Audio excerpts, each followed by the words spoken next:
नमस्कार दोस्तों, मैं अनिल शर्मा, मोटिवेशनल स्पीकर और कॉर्पोरेट ट्रेनर। दोस्तों, इस दुनिया में दो प्रकार के लोग होते हैं।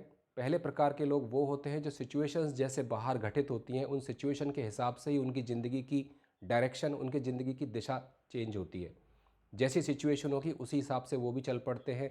जिस प्रकार नदी की धारा बह रही है उस नदी की धारा के साथ वो भी चल पड़ते हैं। नहर बनाने का कभी प्रयास नहीं करते और सिचुएशंस और परिस्थितियों के हिसाब से वो चलते रहते हैं। अपॉर्चुनिटीज़ जैसी आती हैं उन अपॉर्चुनिटीज़ के हिसाब से ही अपने आप को अपनी ज़िंदगी को जीते रहते हैं, या अपने करियर में और किसी भी फील्ड में वो काम कर रहे हो तो उसी प्रकार से उनकी ज़िंदगी एक सपट तरीके से वो चलती रहती है। दूसरे प्रकार के लोग वो होते हैं जो तूफान के आने से पहले ही तूफान को सूंघ लेते हैं, मौके के आने से पहले ही मौके को सूंघ लेते हैं। सिचुएशन अनफोल्ड कैसे होने जा रही है, आगे आने वाले समय में क्या सिचुएशंस होंगी, उनमें ये काबिलियत होती है, या अगर काबिलियत नहीं होती तो धीरे धीरे अपने अनुभव से और अपने स्किल को यूज़ करके उस काबिलियत को वो डेवलप कर लेते हैं कि सिचुएशन आगे आने वाले समय में क्या होगी, अपॉर्चुनिटीज़ आगे आने वाले समय में क्या होंगी, उनको वो रीड कर लेते हैं। ना केवल बिजनेस में, ना केवल व्यापार में, ना केवल पढ़ाई में, ना केवल जीवन के अन्य क्षेत्र में, बल्कि यह आपकी ज़िंदगी को बहुत बड़े खतरे से भी बाहर निकाल सकता है। यदि आप विपरीत परिस्थितियों में फंसे हुए हैं, यदि आप लाइफ थ्रेटनिंग पोजीशंस में फंसे हुए हैं, यदि आपको बिजनेस का बहुत बड़ा घाटा लग गया है, यदि आप एडवर्स सिचुएशंस में फंसे हुए हैं, तब भी ये काबिलियत कि आप सिचुएशंस को रीड करें, सही प्रकार से कैलकुलेट करें और उस कैलकुलेशन को करने के बाद फिर आप अपनी रणनीति बनाएं, तो चांसेस होंगे कि आप डेफिनेटली एक विजेता के तौर पर उभर कर निकलेंगे और सिचुएशन से बहुत कुछ सीख कर भी आप बाहर निकलेंगे। एक कहानी के माध्यम से मैं इस बात को प्रूव करने की कोशिश करता हूं। 16वीं शताब्दी में इंग्लैंड में एक राजा हुआ, फिलिप द्वितीय। फिलिप द्वितीय बहुत ही प्रभावशाली राजा था, बहुत शक्तिशाली था, लेकिन उसमें एक कमी थी कि वो अंधविश्वासी था और ज्योतिषियों के ऊपर बहुत ज़्यादा विश्वास करता था। कोई भी काम करने से पहले हमेशा वो ज्योतिषियों की सलाह लेता था और छोटे मोटे घटनाक्रम के लिए भी क्या होगा, किस प्रकार से होगा, हमेशा वो ज्योतिषियों की सलाह हमेशा वो लेता रहता था। उसके राज दरबार में एक बड़ा प्रमुख ज्योतिषी था और ज्योतिष विद्या पे उसका काफ़ी अच्छा प्रभाव भी था, काफ़ी अच्छा उसको पकड़ थी, काफ़ी अच्छा उसका होल्ड था। तो एक दिन उस ज्योतिषी ने यह भविष्यवाणी की कि अमुक महिला, राज परिवार की अमुक महिला अमुक समय पर वो खत्म हो जाएगी, यानी कि इतने दिन के बाद या इतने महीने के बाद उसका निधन हो जाएगा। राजा को ये उसने कैलकुलेशन करके बताया और वास्तव में ऐसा ही हुआ।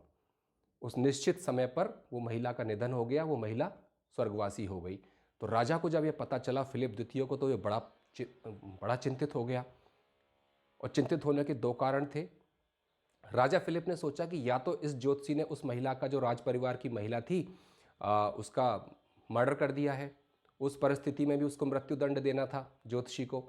और यदि उसने उस महिला का मर्डर नहीं किया है, तब भी अगर इसकी विज्ञान, अगर इसका ज्योतिष विज्ञान, एस्ट्रोलॉजी इतनी एक्यूरेट है कि ये सही सही प्रिडिक्ट कर देता है, तो ये तो कल मेरे बारे में भी सब कुछ जान लेगा, कल मेरे राज के बारे में भी सब कुछ जान लेगा, बहुत सारे राज मेरे छुपे हुए उनके बारे में भी जान लेगा।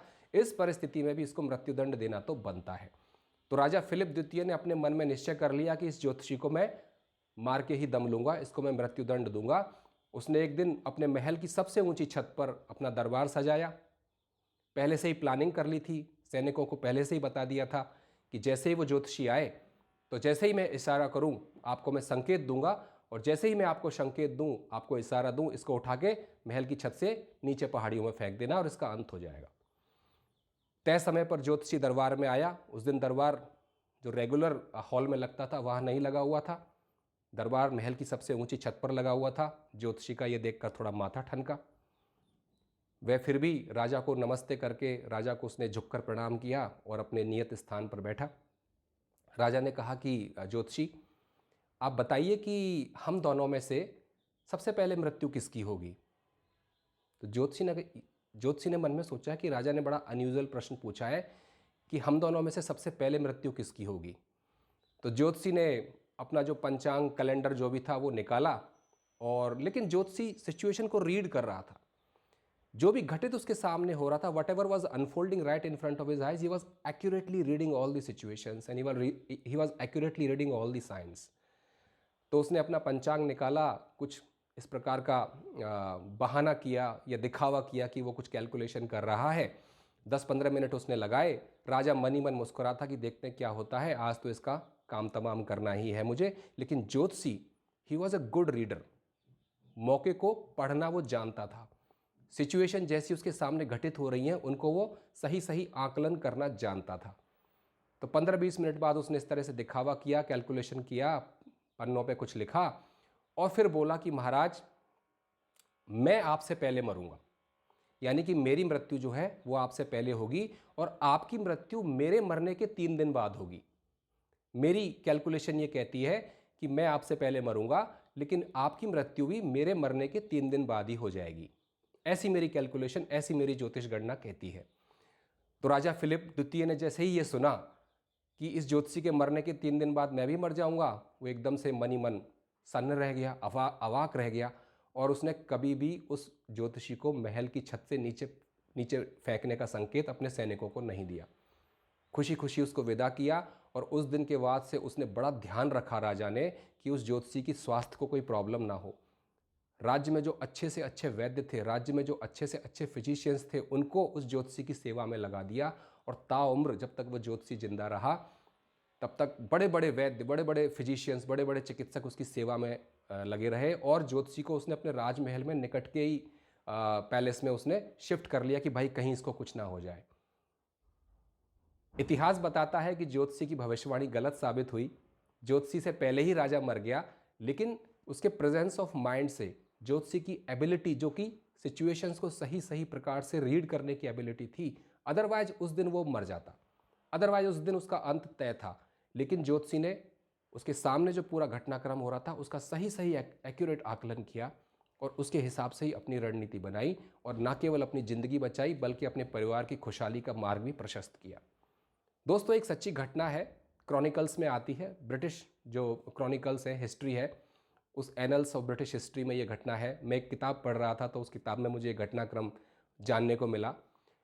इस घटनाक्रम से एक बहुत बड़ा सत्य हमारे सामने उजागर होता है और सत्य यह है, अक्सर मैं देखता हूँ कि कॉरपोरेट्स में, अक्सर मैं देखता हूँ कि प्रोफेशनल लाइफ में, अक्सर मैं देखता हूँ कि पर्सनल लाइफ में भी लोग सिचुएशंस को रीड नहीं कर पाते। लोग सिचुएशंस को अपने ऊपर हावी होने देते हैं, जब बिल्कुल सिर पे आ पड़ती है तब अपने आप को चेंज करने की कोशिश करते हैं। लेकिन चेंज बहुत समय पहले से ही स्टार्ट हो चुका होता है।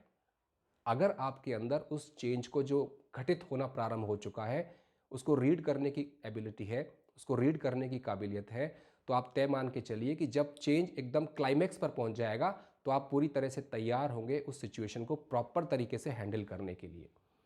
एक जॉब में आप जॉब करते जा रहे हैं 5 साल, 6 साल, 7 साल, 10 साल, अचानक से क्लाइमैक्स पर सिचुएशन पहुंच गई।